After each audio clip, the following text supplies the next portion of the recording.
Alright, the question that I get more than just about anything aside from maybe what cam should I get, which is a very difficult question to answer.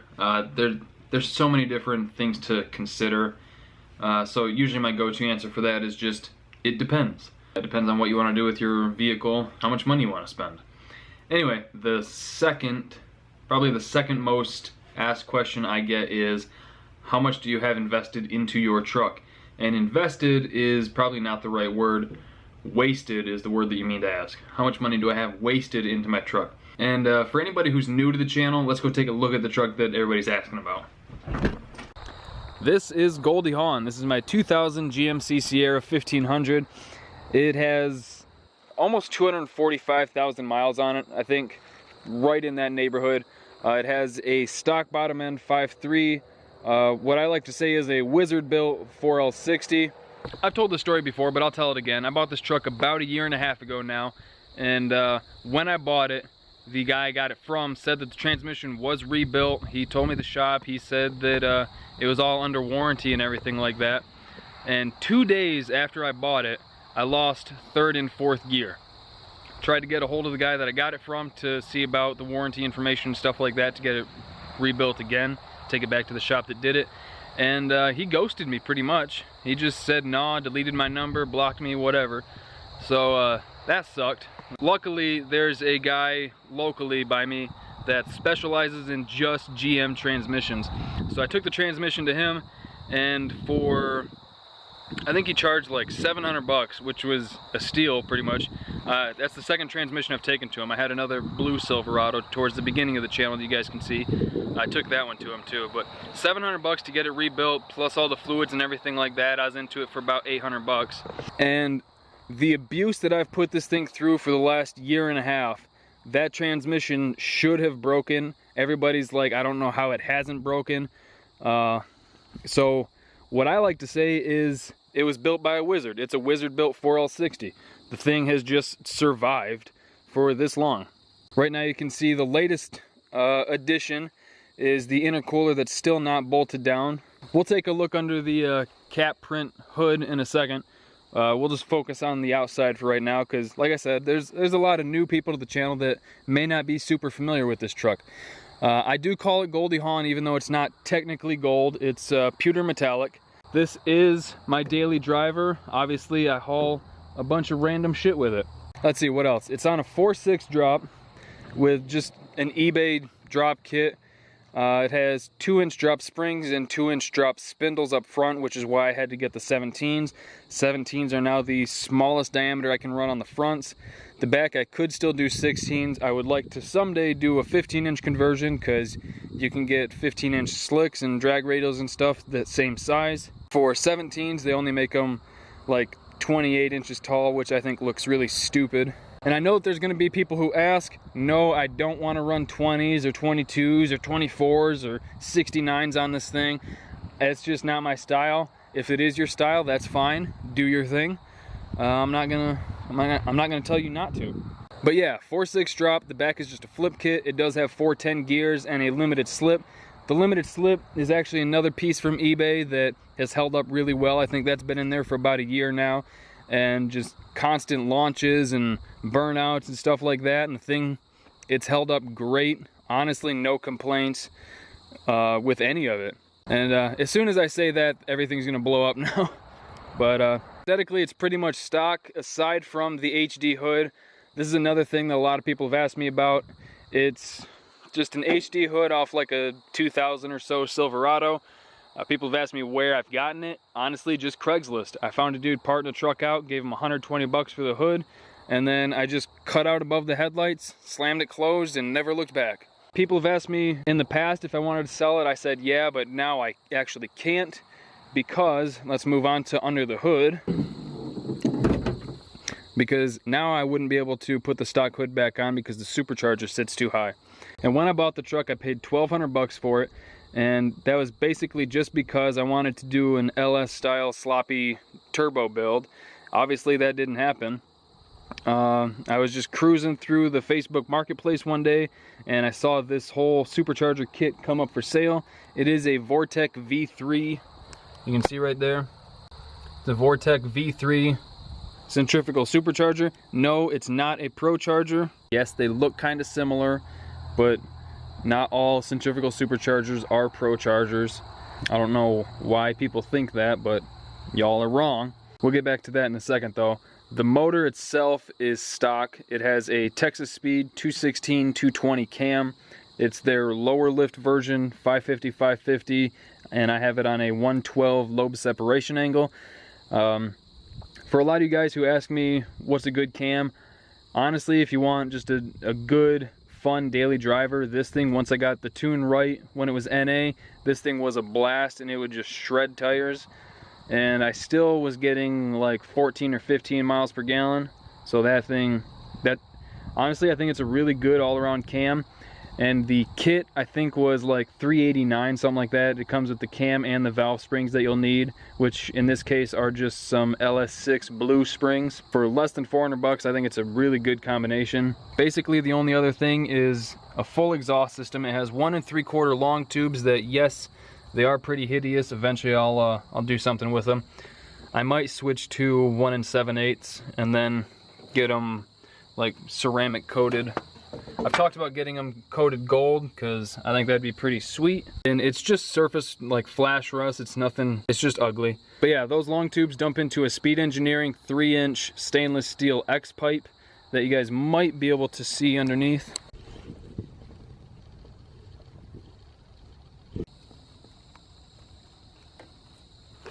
And for the money, I think that exhaust was 420 bucks, in that neighborhood, 415, 420.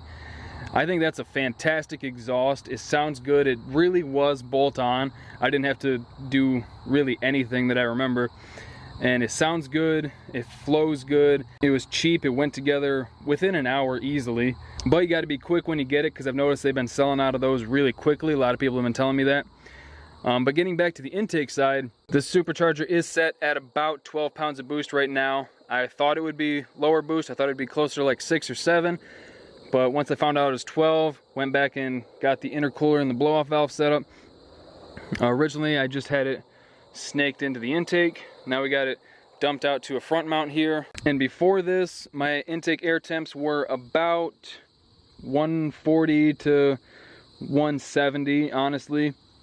And then after installing this, I've only driven it a couple times, but I've noticed a huge improvement.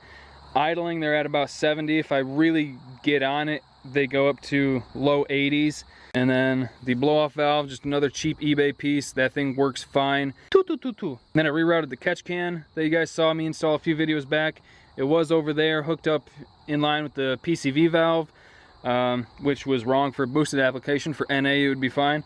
Right now, I just got the top of the valve covers teed together, going into one side. The other side's vented to atmosphere. So now that you guys are kind of familiar with the truck, anybody that's new, anybody that's been here, you get to just look at some of the stuff once more.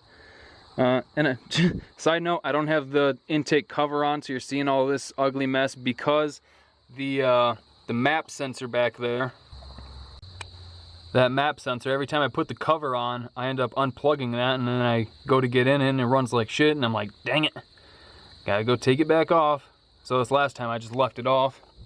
Alright, now that you guys are all up to speed on that truck-shaped pile of disappointment, we can get over what I actually have invested into it. You want out, Max? You want out, Izzy? No? Okay. So, like I was saying, we can get into what I actually have wasted on the truck there. Like I said a minute ago, I paid 1,200 bucks for it about a year and a half ago, and it was pretty much a stock truck, aside from it had the 410s in it already. And since then, I have done all that to it. It's a pretty decent sized list, I would say. The first thing I have is fix the rear end. That was 135 bucks. The pin that holds the rear end together, the differential together, is supposed to be, it's supposed to be about that diameter right there, and it was honestly thinner than that. It was just so worn out, and everything was literally miles away from falling apart. The limited slip I did later on, and that was almost 300 bucks after fluids and everything. Yeah, that was 285 is what I have written down. I had to replace a leaf spring, that was 100 bucks.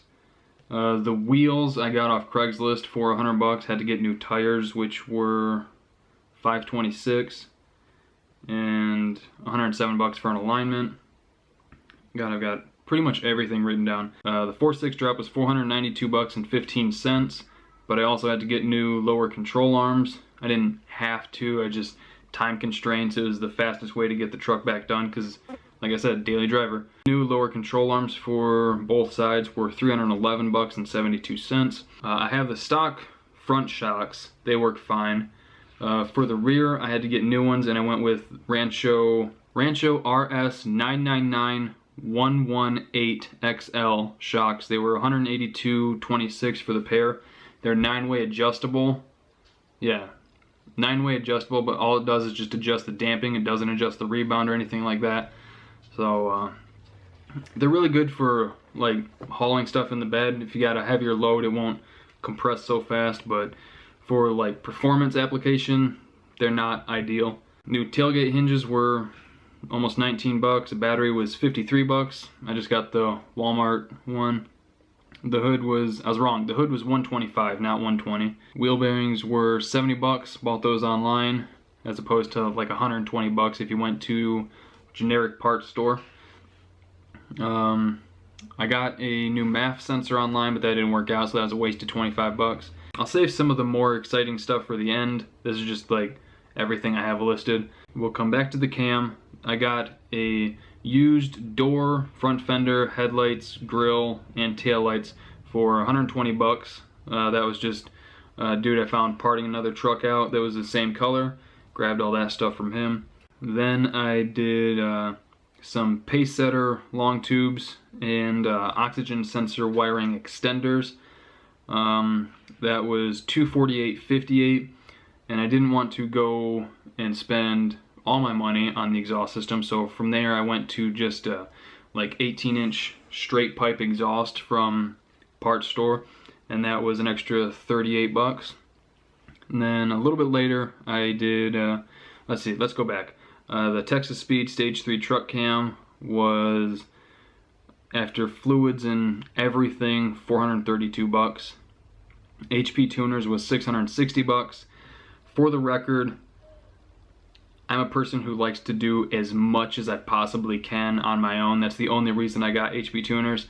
The financially smart thing to do is take the time to build your entire vehicle and then take it to someone to get tuned just the one time. You won't waste nearly as much money.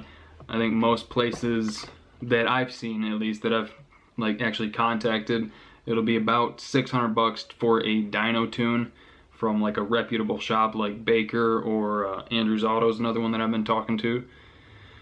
So as much as I like to do things on my own just because I'm stubborn and I like to just learn as much as I can, financially smart things, just take it to get tuned. And then I've got the LS1 dual electric fans and the wiring harness from Nelson Performance. That was $244 altogether. And then the Speed Engineering 3-inch stainless X-pipe exhaust, I've got $414.48 written down. So for the NA build, I had $4,472.19 into that truck the way it was, including the price of the truck. This second section right here that I have written down is all the stuff that I've had to get for the Supercharger build. And that starts off the Supercharger itself, which included intercooler piping, pulleys, and tensioner pulley belt, oil for it. All of that was $2,000. Obviously I had to get the intercooler, that was $77. The catch can was $26.11. The blow-off valve was $46.99. The AEM wideband gauge was $160. I had to get a couple of couplers, the silicone couplers, that was $7. The IAT sensor was $30. Injector adapter. Oh, the injectors came with the Supercharger. I didn't buy those. They were included. They're 60-pounders. I would recommend buying ones because it took me forever to find out what they were and find out like the scaling and stuff like that for them. Just buy new ones. They'll include the information you'll need. The injector adapters, because it was different style plug, that was $20. A 2-bar map sensor off, I think it was a a Cobalt, like a Supercharged Cobalt or something like that. That was 52 bucks. The boost gauge was 30 bucks. The gauge pod 4. The TR6 spark plugs were 16 bucks. And there's some other miscellaneous stuff like some hosing and some vacuum tees that I just got that's not on here, but aside from that, the Supercharger subtotal comes to $2,469.10, which brings the total to, this is hard to read backwards, $6,941.29. Basically, if you round up, $7,000 completely into that truck. $7,000 on the surface sounds like a lot, because it is, but when you figure that the truck should theoretically be in the 5 to 550 wheel horsepower range, it's really not that bad. There's some other truck guys on YouTube that have way more than me invested into their truck, like the guy with the black Silverado that might have blown his motor up. For what I've done for $7,000, obviously the truck still looks like a turd, but I don't care about that. Kind of lost my train of thought there. Basically what I'm trying to get at is you don't have to be one of those big money guys to have fun. You know what I mean? I think that's basically the summation of this video. Since this was basically a video just me talking, I'll put in a couple clips of Goldie Hawn in action, and then that'll probably close out the video. So hope you guys enjoyed it. I hope it answered some of your questions. If you have any more questions, leave them in the comments below. Maybe I'll, on another slow day, make a video addressing those. But I hope you guys enjoyed the video. Thank you for liking, commenting, subscribing, and I'll see you next time. This is Goldie Hawn.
Redeemer full of call.